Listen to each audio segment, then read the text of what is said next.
So this may surprise you, but it's actually possible to avoid getting glasses for age-related reasons. So listen on to discover my simple magic trick for actually improving my eyesight over the last few years and my strategy to meet my goal to avoid ever having to wear glasses.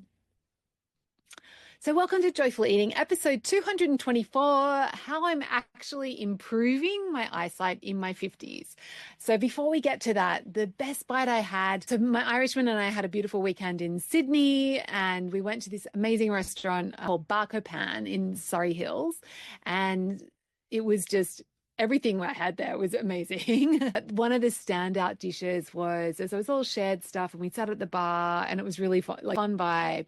And one of the standout dishes was this stracciatella, which is that it's a soft coat cheese. It's related to mozzarella, like buffalo mozzarella. So that came in a bowl, and it had figs on the side.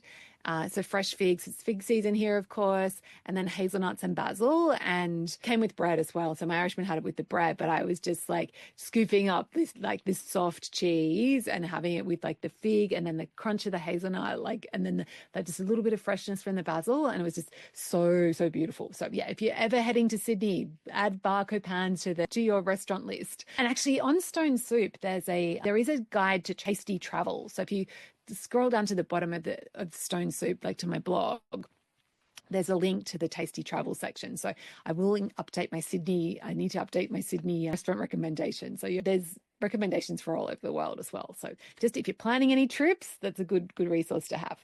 Okay, so our plan today is, first I'll just share the story behind this episode, this magic trick, and then I'm going to share my 2-second habit for improving eyesight.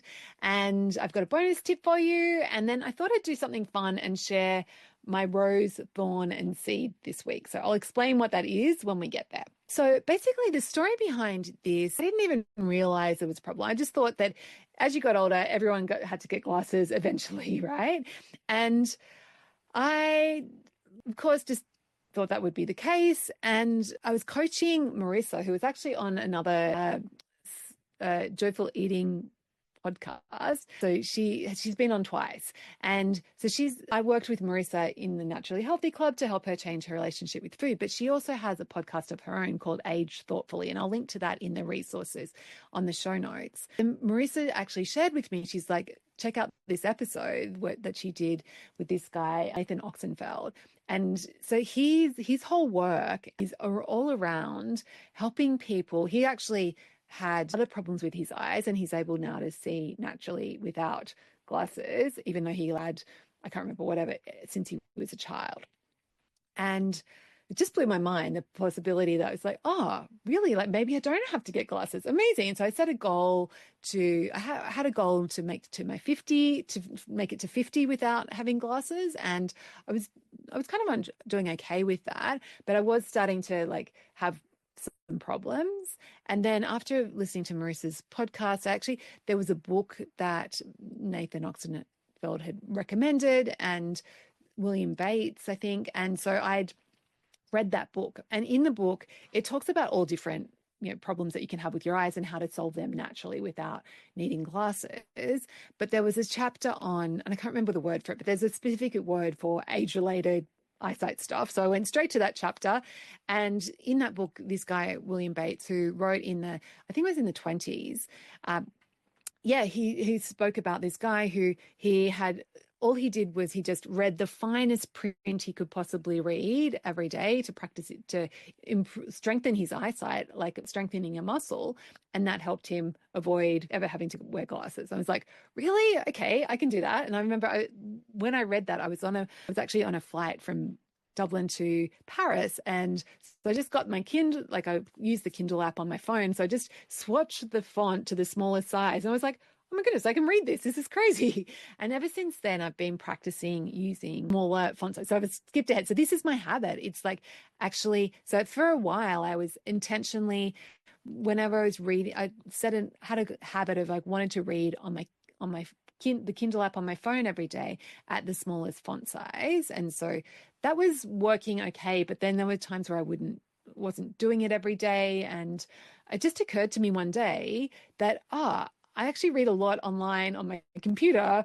Maybe I could just change the font size on my computer and use the smallest size there. And so it's just, that's my 2-second habit. It's like now, whenever I'm at my computer, I just change the font size on whatever app I'm using or whatever thing I'm using in my browser to the smallest font size that I can still read. And I've got down to some really small font sizes. And since I've been doing that, like, so, on my computer a lot, I've really noticed that my eyesight has improved, which is so wild to me. So I just wanted to do a podcast episode. It's kind of related to health, kind of not really related to eating, but does help for reading restaurant menus without having to get glasses, because that was one thing I was struggling with. There is a benefit to this in a flight food relationship. And so that's the habit. It's just get into the habit of changing your font size down to the smallest that you can, and just be prepared. And even if you do already have glasses, like, this is going to help prevent your eyesight getting worse and for you to need a higher and higher prescription. Like, not that there's anything wrong with glasses. And I actually love how I look when I'm wearing glasses. I don't like, it's just like, for me, it's just that hassle of, then you've got to go to optometrists, and then like, you're always like, where's my glasses? Like, so I just want to avoid all that. And so the goal is to never need to have glasses. And will I achieve that? Time will tell, but this is how I'm planning to do it. Just that habit of just keeping my font size as small as possible. And then my bonus tip for you is, and one of the things that both Nathan Oxenfeld and the Bates guy spoke about is that, so yes, the changes that you get it's like to do with the thickening of the lens, or the lenses of our eyes become less flexible as we age. And so that's why we get this blur. But the theory behind it is that, okay, so even though we're getting the lens and the hardware of our eyes is deteriorating as we age, a huge proportion of vision comes from not just what the input through the lens, it's like our brain's interpretation of what it is that we see.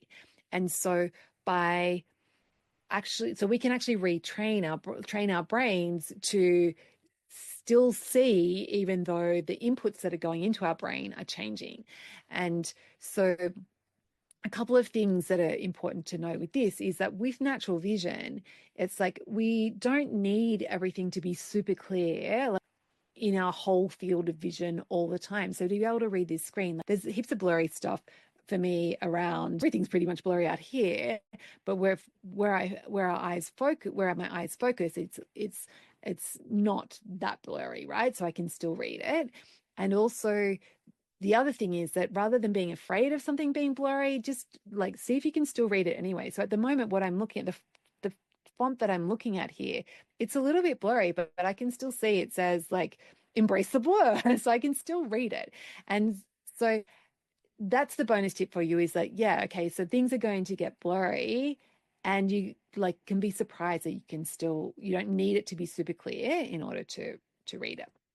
So that's this week's episode. I just invite you, if you are interested, to explore that. I will link to the podcast that Marissa did with Nathan Oxenfeld in the show notes. So if you do want to check that out for yourself, you can. And if you have other eyesight issues, like he has details on those as well. And then, but before we wrap up, this is a pretty short episode, I just thought I would share my rose, thorn, and seed. So this is a habit that I've been getting into with the boys and like as a family. So at dinner time, we used to just say one thing that we were grateful for as we went around the table, but we've implemented this idea which came from actually my sex coach, but apparently the Obamas do it, of actually each saying a rose and then a thorn and then a seed. And so the rose is, of course, what you're grateful for, what's good in your life or what's good that day. The thorn is something that's obviously not great. And then the seed is like what's something that you're like excited about for the future, or that's going to bear fruit in the future. So I just thought it might be fun to share with you, because I love when people like podcasts that I listen to where you get a bit more of the behind the scenes on what they're working on in their lives. Let's just add this in as an extra bonus at the end if you're interested. But of course, you're welcome to skip this. So in terms of my rose, I think one of the biggest things that's bringing me so much joy at the moment is the results that my clients are getting in the Naturally Healthy Club. So that's my coaching group, 6-month coaching group, where I help people basically learn to be intuitive with their eating and be more intentional with their food so that they can eat whatever they want, but not too much. So then, they lose weight sustainably in a really, beautiful way. And this group that I've got at the moment is on fire. And I guess I've been teaching it slightly differently, and just the results that they've been getting have even surprised me. So like, that's really fun. And that's very rewarding, like to see people come in when they're something that they've struggled with all their lives, and then to be like, oh, this is working. Like, it's really cool. So I love that. That's one rose. Another rose is I've been working on a thought for a while, a belief about myself that I live in complete abundance. And this came from another coach that I was following for a while. And so I've just been working on this thought in the background of like, I live in complete abundance. And just this, like, last couple of months, I've started to feel that coming true, right? So I really feel like I've got an abundance of time. I've got an abundance of clothes. I've got an abundance of health. I've got like, just everything feels like I'm living in this really beautiful abundance space, which is, yeah, so beautiful. I'm so thankful for that. Other rose is like, it's autumn here. It's my favorite season. So we get those crisp, cool mornings, but then it's sunny during the day. And then we haven't had to light the fire yet, but it's like, that's around the corner. So, and I love all the autumn produce as well. Like, it's just that harvest season, having figs, yum. We had some last weekend. So that's really cool. Then my thorn is, I have noticed some cognitive, like eyesight's doing well, but I have noticed some cognitive decline. So there's a few things that I've been forgetting. So for example, last week, my dad had a doctor's appointment with his oncologist because he has prostate cancer. And every time we go to the oncologist, the procedure is like that we do a blood test, the week before we go to the appointment so that they can check on his PSA level. So basically they can check how the cancer is progressing. And I got to the appointment and the doctor's like, oh, did you do the blood test? And I'm like, oh no, like completely didn't cross my mind once. And this is something that, like, he's had it for years and we've been doing this for years. And it's like, so yeah, there's a few things going on like that. So that's my thorn.